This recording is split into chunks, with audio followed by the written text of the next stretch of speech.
Welcome to our channel. আজকে class 8 এর চাপ বলয় এবং বায়ুপ্রবাহ সম্পর্কে আজকে আমরা জানবো, এবং তার সঙ্গে সঙ্গে জানবো হচ্ছে ক্লাস 10 এর একটা ইউনিট আছে, সেটা হচ্ছে চাপ বলয়, যেটা বায়ুপ্রবাহের চ্যাপ্টারের মধ্যেই।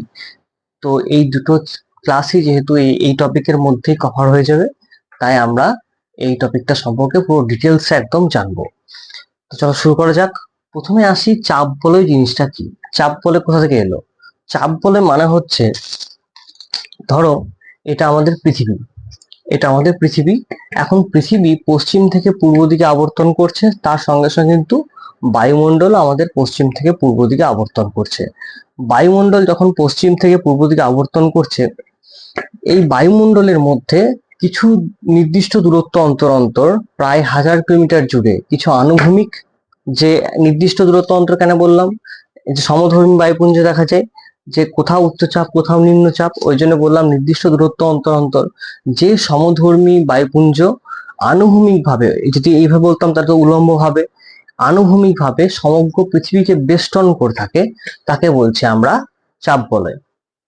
তাহলে আশা করি বোঝা গেছে চাপ বলয় জিনিসটা কি।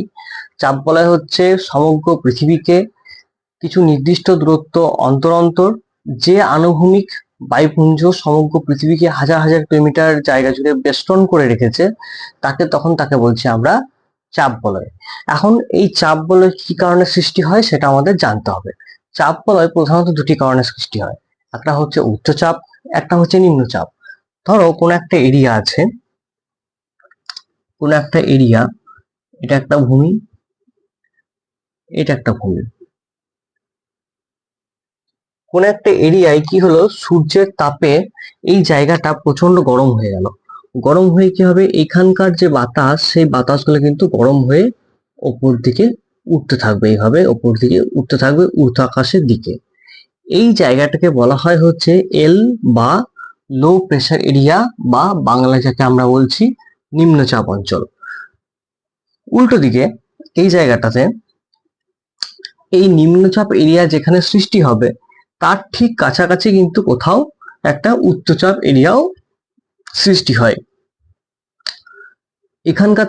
এখানকার টেম্পারেচার কিন্তু অনেক কম থাকে, এখানকার বাতাস কিন্তু গরম হয় না। এখানকার বাতাস কি হয়, যখন ঊর্ধ্ব আকাশ থেকে কি হয়, ঊর্ধ্ব আকাশ থেকে ঠান্ডা বাতাস ভূপৃষ্ঠের যে অঞ্চল বরাবর নেমে আসে, তখন তাকে আমরা বলছি হচ্ছে উচ্চচাপ অঞ্চল। ঊর্ধ্ব আকাশ থেকে ঠান্ডা বাতাস ভূপৃষ্ঠের যে অঞ্চল বরাবর নেমে আসে, তখন তাকে আমরা বলছি আমার উচ্চচাপ অঞ্চল।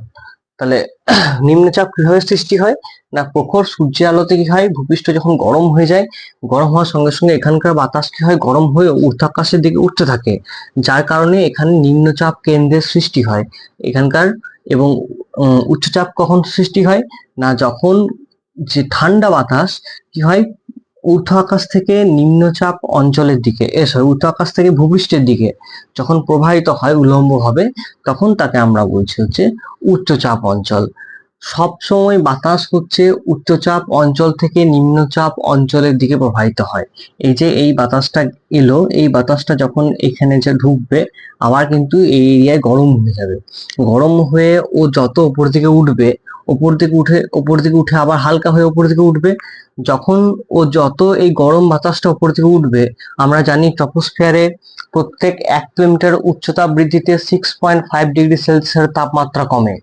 ঠিক একইভাবেই এখানে যখন উপরে উঠবে, তখন টেম্পারেচার কিন্তু কমে যাবে, তারপরে এটা ঠান্ডা বাতাসে পরিণত হয়ে যাবে এবং আবার এই উচ্চচাপ অঞ্চলে নেমে আসবে। এইভাবে একটা চক্রাকারে সাইকেল ঘুরতে থাকে, যাকে আমরা বলছি উচ্চচাপ অঞ্চল।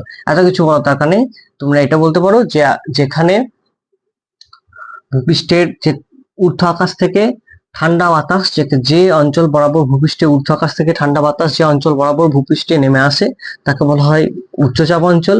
আর নিম্নচাপ অঞ্চল কাকে বলে না, নিম্নচাপ অঞ্চল হচ্ছে গরম বাতাস ভূপৃষ্ঠ থেকে যখন ঊর্ধ্ব আকাশের দিকে যে অঞ্চলে উপর দিকে ওঠে, তখন তাকে আমরা বলছি হচ্ছে নিম্নচাপ।